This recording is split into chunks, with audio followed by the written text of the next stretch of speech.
تلقى المنتخب المغربي الأولمبي فوزاً ساحقاً على نظيره المصري بسداسية نظيفة ليحصد الميدالية البرونزية في أولمبياد باريس. المباراة التي أقيمت على ملعب لابوجوار في نانت شهدت سيطرة تامة من أسود الأطلس. بدأ المنتخب المغربي المباراة بحذر وتركيز، حيث سيطر على خط الوسط وتنوع في أساليب اللعب، مما مكنه من افتتاح التسجيل عبر عبد الصمد الزلزولي.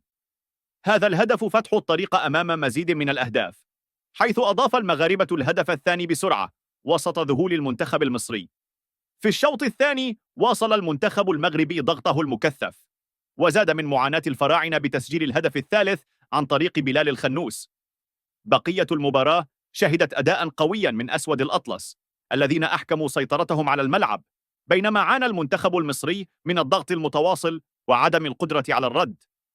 بهذا الانتصار الكبير أظهر المنتخب المغربي تفوقه